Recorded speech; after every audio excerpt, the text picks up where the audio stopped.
Hello, coming on to page number 16. Now we will talk about section 78. Section 70 of CRPC. Warrant forwarded for execution outside jurisdiction. जो कि warrant जब आपका जो accused होता है जिसके अगेंस्ट वारंट इशू होता है, जब वो आउटसाइड द लोकल जुरिडिक्शन चला जाता है तो उस पर्टिकुलर वारंट को कैसे एग्जीक्यूट किया जाएगा? वो ऐसे एग्जीक्यूट किया जाएगा that when a warrant is to be executed outside the local jurisdiction, then the same is sent to the executive magistrates or the DSP or the commissioner of the police of that particular jurisdiction. Within local jurisdiction, the warrant is to be executed and accordingly the arrest will be made. तो जिस jurisdiction में आपको warrant अपना execute कराना है, वहाँ के जो executive magistrates होते हैं, यानी कि SDM, ADM, DM, जो DSPs हैं या फिर जो कमिश्नर ऑफ पुलिस हैं, उनके थ्रू वो वारंट एग्जीक्यूट किया जाएगा उनके पर्टिकुलर रिस्पेक्टिव जुरिडिक्शन में.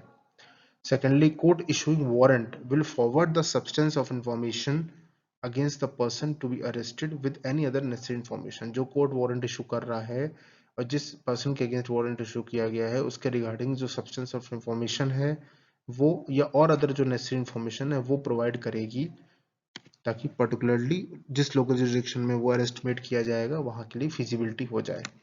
Okay. 17. Now we will talk about part C. Part C talks about the proclamation and attachment. Proclamation simply means declaration यानी कि घोषणा. इसके प्रोविजंस जो सीआरपीसी में मेंशन्ड है वो हैं सेक्शन 82 से 86 तक. Proclamation and attachment. Okay, now coming on to section 82. 82 section बात करता है कि प्रोक्लेमेशन फॉर पर्सन एब्सकॉन्डिंग.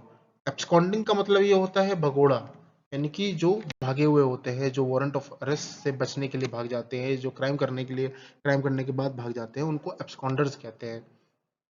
तो सेक्शन 82 बेसिकली बात करता है प्रोक्लेमेशन फॉर पर्सन एब्सकॉन्डिंग. इसमें हम लोग पढ़ेंगे कि इफ अ पर्सन अगेंस्ट हुम warrant of arrest is issued is absconded or concealing himself, is absconded or concealing himself, concealing यानी कि अपने आप को छुपा रहा है, the court through its written proclamation direct the absconder to appear before it at a specific time and place within 30 days from the date of the publication of proclamation. इसका मतलब ये है कि अगर कोई पर्सन अपने अरेस्ट से बचने के लिए या तो वो वहां से भाग गया या फिर वो अपने आप को छुपा रहा है तो कोर्ट अपने रिटन प्रोक्लेमेशन जिसके अंदर डेट टाइम प्लेस मेंशन होगी कि आपको इस टाइम पे अपीयर होना है हमारे समक्ष, वो इशू करेगी और वो इशू करने के 30 डेज के अंदर अंदर उस पर्टिकुलर ऑब्सकॉन्डर को अपीयर होना पड़ेगा.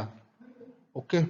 रिटन प्रोक्लेमेशन में क्या क्या चीजें मेंशन रहती है? रिटन प्रोक्लेमेशन में मेंशन रहता है proclamation shall be publicly read in place और town where such person resides, यानी कि जो रिटन प्रोक्लेमेशन इशू होता है वो पब्लिकली रेड किया जाएगा उन प्लेसेस पे जहाँ पे या टाउन में जहाँ पे वो पर्सन रिजाइड कर रहा है. It shall be affix to some conspicuous part, it shall be affix to some conspicuous part of the house in which person resides, यानी कि उस पर्टिकुलर एरिया पे जहाँ पे वो पर्सन रिजाइड करता है वहाँ रेड किया जाएगा, वह उसके कॉन्स्पिशियस पार्ट ऑफ उसके हाउस पे कहीं पे वो चिपकाया जाएगा वो written proclamation. A copy shall be affixed in court house, एक उसकी कॉपी कोर्ट हाउस में भी मेंशन रहेगी. If court thinks fit it may direct a copy of proclamation to publish in daily newspaper. अगर कोर्ट को ये लग रहा है कि इस पर्टिकुलर रिटन प्रोक्लेमेशन को हमें न्यूज़पेपर के थ्रू भी वायरल करना चाहिए तो वो न्यूज़पेपर में भी एक आर्टिकल तौर पे उसको पब्लिश करा सकते हैं. ये सेक्शन 82 हमारा बात करता है. 18 talks about section 82. Section 82 talks about if a person against whom proclamation has been issued fails to appear before concerned court at specified time and place, then court after making such inquiry pronounce the person as proclaimed offender. इसका मतलब यह है कि जो 30 days का time period दिया जाता है कि आपको एक रिटन प्रोक्लेमेशन इशू करने के बाद एब्सकॉन्डर को कि आप 30 डेज के अंदर अंदर पर्टिकुलर बेंच के सामने अपीयर हुई है. अगर वो बंदा या बंदी अपीयर नहीं होते हैं, वो पर्टिकुलर पर्सन अपीयर नहीं होता है, वो 30 डेज का टाइम पीरियड लैप्स कर जाता है, तब वो कोर्ट उस पर्टिकुलर पर्सन को प्रोक्लेम्ड ऑफेंडर घोषित कर देती है. प्रोक्लेमेशन यानी कि घोषणा, ऑफेंडर यानी अभियुक्त, घोषित अभियुक्त उसे घोषणा कर देती है. ये सेक्शन 82 बात करता है. Now coming on to section 83. 83 बात करता है attachment of property of person absconding. Section 83 बात करता है attachment of property of person absconding. जो भगोड़े होते हैं, जो भागे हुए लोग होते हैं, उनकी प्रॉपर्टी को अटैच करने का प्रावधान है ये सेक्शन 83। इसमें पहले हम लोग पढ़ेंगे the court after issuance of proclamation may order the attachment of property movable और इमूवेबल और both belonging to the proclaimed offender. मतलब कोर्ट जब जैसे ही प्रोक्लेमेशन इशू करता है तो वो उसी समय ऑर्डर दे सकता है कि वो उस पर्टिकुलर ऑफेंडर की जो प्रॉपर्टी है, चाहे मूवेबल हो चाहे इमूवेबल हो, उसको अटैच करने का ऑर्डर दिए जा सकते हैं। Okay, belonging to the proclaimed offender. Secondly, provided that if court is of the view that the person against whom proclamation is to issued is about to dispose of the whole or any part of the property, या about to remove whole or any part of the property from local jurisdiction of court, then the court may order the attachment simultaneously with issue of proclamation.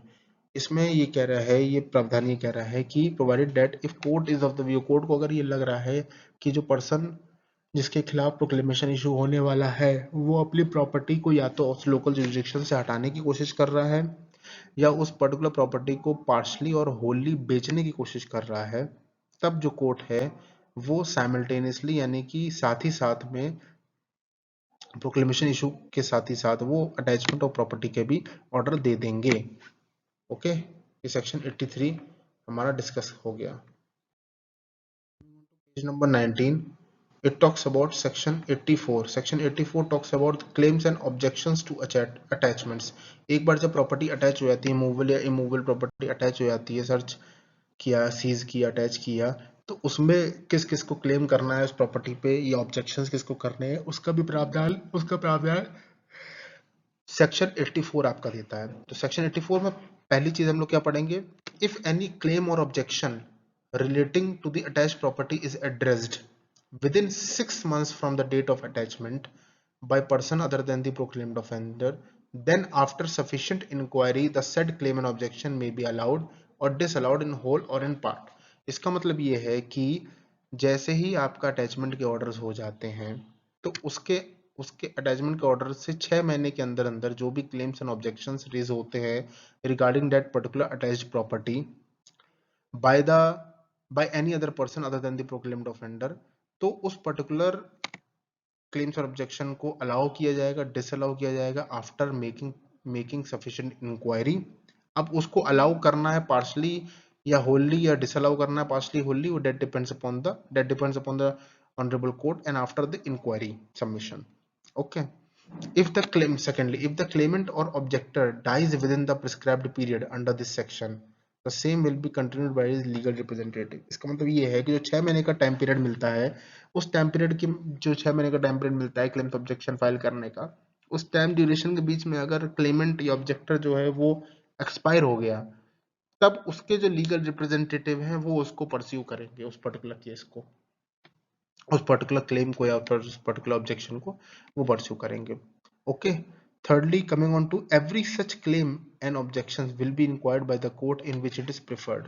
ये claims and objections जो भी किए जाएंगे regarding the attached property, उसको एक inquiry से गुजरना होगा, उसको एक पर्टिकुलर इंक्वायरी से गुजरना होगा, उसी के बाद कोर्ट ये डिसाइड करेगी कि वो मेंटेनेबल है कि नहीं है। Okay, fourthly, any person whose claim और objection has been disallowed in whole or in part may establish a suit within a period of 1 year from the date of issuance of such order and can claim his right in respect to the property. इसमें fourth point ये कह रहा है कि किसी भी person का claim या ऑब्जेक्शन अगर डिसअलाउ कर दिया गया है होली और इन पार्ट में, तो वो बंदा जो कि एग्रीव्ड है वो एक सूट इनिशिएट कर सकता है within a period of 1 year. 1 year limitation period है from the date of issuance of such order and can claim his right in respect of that property. ये हमारा सेक्शन 84 का प्रावधान कहता है। Okay, page number 20 talks about section 85। Section 85 बात करता है release, sale and restoration of attached property. जैसे हमने प्रीवियस सेक्शंस में पढ़ा है, प्रीवियस प्रोविजंस में पढ़ा है कि अटैच्ड प्रॉपर्टी जो आपकी प्रोक्लेम्ड ऑफेंडर की गई है तो उस पर क्लेम्स एंड ऑब्जेक्शंस के रिगार्डिंग। अब उसमें हम लोग आगे पढ़ेंगे प्रावधान जो है सेक्शन 85 में, वो बात करता है release, sale and restoration of attached property, यानी कि अटैच्ड प्रॉपर्टी को कैसे रिलीज किया जाए उसको, उसका कोई क्लेमेंट, कोई ऑब्जेक्टर नहीं है तो उसे कैसे सेल किया जाए या कैसे उसको रिस्टोर किया जाए उसके रिगार्डिंग। तो इसमें पहली चीज है, firstly if the proclaimed person appears within the time stated in proclamation, the court by its order will release the property from attachment। मतलब जो कि प्रोक्लेमेशन, रिटन प्रोक्लेमेशन में टाइम पीरियड मेंशन किया गया है कि 30 डेज के अंदर अंदर आपको अपीयर होना है before the concerned competent authority, before the competent court आपको अपीयर होना है। अगर आप अपीयर हो गए तो जो प्रॉपर्टी अटैच की गई थी उस समय, जो कोर्ट को पहले लग रहा था कि क्या पता ये बेच दे फुल्ली और पार्टली या फिर अपना जुरिडिक्शन चेंज कर ले, तो उस बेस पे साइमल्टेनियसली जो प्रॉपर्टी अटैच की गई थी तो वो कोर्ट उसके आने से, उसके अपीयरेंस होने से उसको रिलीज कर देगी उस प्रॉपर्टी को। Okay. Secondly, if the proclaimed person does not appear with in the time prescribed, the property attach will be at the disposal of state government. Secondly, इसमें अगर हम दूसरा पहलू देखें तो अगर वो पर्टिकुलर पर्सन अगर प्रोक्लेमेशन, रिटन प्रोक्लेमेशन के अकॉर्डिंग टू टाइम नहीं अपीयर हुआ बिफोर द कॉम्पिटेंट कोर्ट, तो वो जो पर्टिकुलर प्रॉपर्टी अटैच की गई थी वो will be at the disposal of the state government. State government उसको डिस्पोज ऑफ कर देगी अपने अनुसार। Okay. Thirdly, the property attached will not be sold until expiry of 6 months and until any claim preferred or objection made within under section 84। जैसे हम लोगों ने section 84 में पढ़ा था claims and objection regarding the attached property, तो वही चीज है कि 6 महीने का जब टाइम पीरियड दिया गया है आपको क्लेम्स एंड ऑब्जेक्शन फाइल करने का अटैच प्रॉपर्टी के ऑर्डर निकलने के बाद, तो 6 महीने तक कोई सेल कुछ नहीं होगा उस प्रॉपर्टी का। क्यों? क्योंकि वहां पे क्लेम्स एंड ऑब्जेक्शंस चल रहे हैं उस समय। 6 महीने का टाइम पीरियड प्रावधान में है सेक्शन 84 में, इसलिए। ठीक है। Now coming on to section 86। Section 86 बात करता है appeals from order rejecting applications for restoration of attached property.